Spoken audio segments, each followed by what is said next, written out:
अस्पृश्यों का विद्रोह, गांधी और उनका अनशन, डॉक्टर बाबा साहेब अम्बेडकर।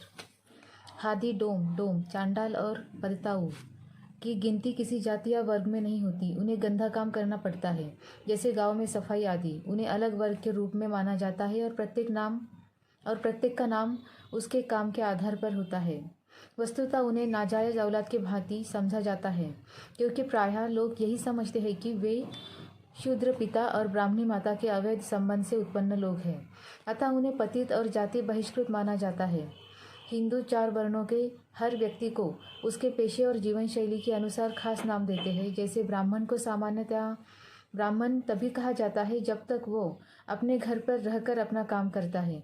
जब वह कई यज्ञ कराता है तो उसे इष्टिन कहते हैं। जब वो 3 यज्ञ कराने में रहता है तो उसे अग्निहोत्री कहते हैं। जब वो यज्ञ कराने के अतिरिक्त उसे हवि भी देता है तो वो दीक्षित कहलाता है। जो स्थिति ब्राह्मण की है वही स्थिति अन्य जातियों की भी है। जातियों के नीचे जो वर्ग है उनमें हादी सबसे अच्छे माने जाते हैं, क्योंकि वे सदा स्वच्छ रहते हैं। उसके बाद डोम का नंबर है। वे गाने बजाने का काम करते हैं। उनसे भी निचले वर्ग वे हैं जो वध करते हैं और न्यायिक दंड को पूरा करते हैं। सबसे घटिया बदताऊ है।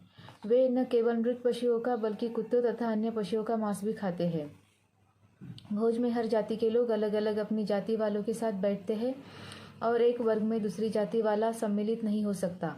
अगर ब्राह्मण वर्ग में कोई ऐसे 2 व्यक्ति हो जो आपस में वैमनस्य रखते हो और उन्हें अलग अलग बैठना पड़े तो वे अपने बीच खम्पच्ची रखकर या अंगोछा बिछाकर या किसी अन्य तरीके से एक दूसरे से पृथक अपना चौका बना लेते हैं।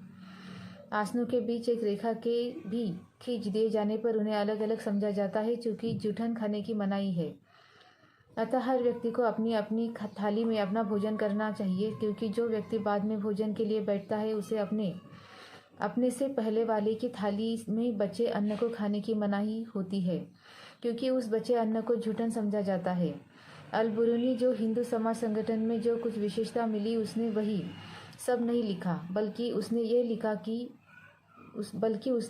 भी लिखा, हिंदुओं में इस प्रकार जातियों की भरमार है। निश्चय ही हम मुसलमान लोग अन्य मामलों में इसके सर्वथा विपरीत आचरण करते हैं। धर्म के प्रति निष्ठा को छोड़ बाकी हर तरह से हम सभी को एक दूसरे के बराबर मानते हैं। यही सबसे बड़ी अड़चन है जो हिंदू और मुसलमानों को एक दूसरे को समझने और एक दूसरे के करीब आने में रुकावट पैदा होती है। दुआर्ते बारबोसा 1500 से 1517 तक भारत में पुर्तगाली सरकार की सेवा में पुर्तगाली अधिकारी रहा। उसने हिंदू समाज के बारे में अपने विचार व्यक्त किए हैं। वो लिखता है, जब गुजरात राज्य पर मुरों का आधिपत्य हुआ उससे पहले यहाँ मूर्ति पूजकों की एक प्रजाति रहती थी। उसे मूर रेसबुतोस कहते हैं। उन दिनों वे इस प्रदेश के सरदार थे। आवश्यकता पड़ने पर वे युद्ध करते थे। ये लोग भेड़ को मारकर उसका मांस खाते हैं। वे मछली आदि भी खाते हैं। पर्वतों में भी उनकी पर्याप्त संख्या है। वहाँ उनके बड़े बड़े गांव हैं।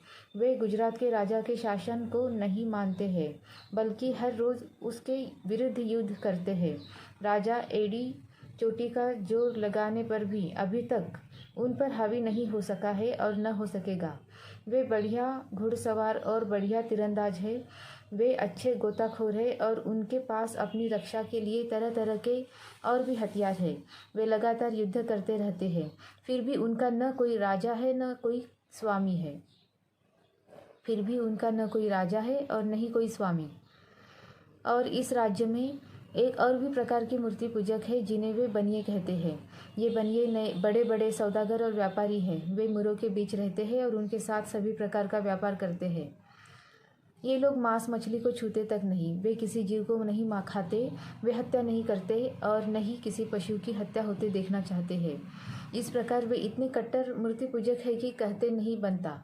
अक्सर ऐसा होता है कि मूर्ख जिंदा कीड़े या छोटे परिंदे उनके पास ले जाते हैं और उनके सामने उन्हें मारने का नाटक करते हैं। बनिए उन्हें खरीदते हैं और उनकी फिरौती के लिए रकम देते हैं। जितनी कीमत होती है उससे कई अधिक वे दे देते हैं। वे उनका जीवन बचा लेते हैं और उन्हें मुक्त कर देते हैं। यदि प्रदेश का राजा या उसका कोई अधिकारी किसी व्यक्ति को उसके अपराध के लिए मृत्यु दंड देता है तो वे एकजुट होकर उसे मृत्यु से बचाने के लिए न्यायालय से छुड़ा लेते हैं, बशर्ते वो उसे छोड़ने के लिए तैयार हो। इसके अलावा मूर्ख भिखारी जब इस लोगों से भिक्षा प्राप्त करना चाहते हैं तो वे अपने कंधों तथा पेट को बड़े बड़े पत्थरों से कूटते हैं, मानो कि वे उनके सामने अपनी हत्या कर डालेंगे। वे ऐसा न करें और वहाँ से शांति के साथ चले जाए, इसके लिए बनिए उन्हें ढेर सारी भीख दे देते हैं। बहुत से और भिखारी चाकुओं से अपनी बाहें और टांगें चीरते हैं। इन्हें भी वे हत्या से बचाने के लिए भारी मात्रा में भीख देते हैं। अन्य प्रकार के भिखारी उनके द्वार पर जाते हैं और उनके लिए चूहे और सांप मारने का नाटक करते हैं, और उन्हें भी वैसा करने से रोकने के लिए वे बड़ी बड़ी रकमें दे देते हैं। इस प्रकार मूर उनकी बड़ी इज्जत करते हैं। जब सड़क पर इन बनियों के सामने चींटियों का कोई झुंड आ जाता है तो वे पीछे हट जाते हैं और प्रयास करते हैं कि उन पर पैर न पड़ने पाए। अपने घरों में वे दिन के उजाले में ही खाना खा लेते हैं। न दिन में और न रात में वे लैंप जलाते हैं। इसका कारण ये है कि कुछ छोटी छोटी मक्खियाँ उसकी लौ में जलकर भस्म हो जाएगी। यदि रात को रोशनी की ज़रूरत आन ही पड़े तो उनके पास वार्निश किए गए कागज़ या कपड़े की लालटेन होती है, ताकि कोई जीवित प्राणी उसमें घुसकर लौ का ग्रास न बन जाए। यदि इन लोगों के सिर में जू पैदा हो जाए तो वे उन्हें मारते नहीं, लेकिन यदि वे उन्हें बहुत ज़्यादा सताने लगे तो वे खास आदमियों को बुला लेते हैं। वे भी मूर्ति पूजक होते हैं, वे भी उनके बीच रहते हैं और उन्हें वे पुण्यात्मा लोग मानते हैं। वे बड़े जति, सती और तपस्वी जैसे होते हैं।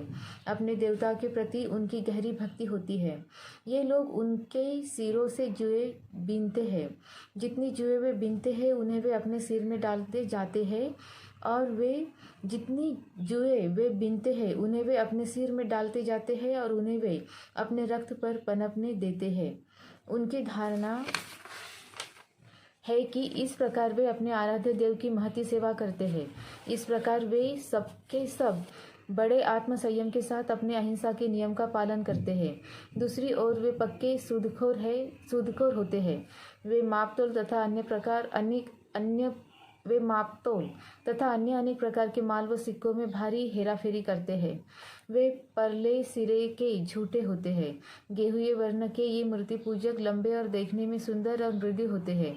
वे चटक रंग के वस्त्र पहनते हैं। उनका भोजन सात्विक एवं स्वादिष्ट होता है। उनका प्रिय भोजन है दूध, मक्खन, शक्कर, भात और विविध प्रकार के अनेक मुरब्बे। उनके खाने में फल, साग और सब्जी की भरमार रहती है। जहाँ जहाँ वे रहते हैं वहाँ उनके फलों के उद्यान, बगीचे और तालाब होते हैं। इन तालाबों में स्त्री पुरुष दिन में 2 बार स्नान करते हैं। उनका कहना है कि जब वे स्नान कर लेते हैं तो उस समय तक के उनके सारे पाप धुल जाते हैं। हमारी स्त्रियों की भांति ये बनिए लंबे लंबे केश रखते हैं। वे उन्हें लपेटकर सिर पर गांठ की शक्ल दे देते हैं और उसके ऊपर पगड़ी पहनते हैं। इस प्रकार उनके केश सदा जुड़े के रूप में रहते हैं। अपने केशों में वे फूल तथा सुगंधित इत्र आदि लगाते हैं।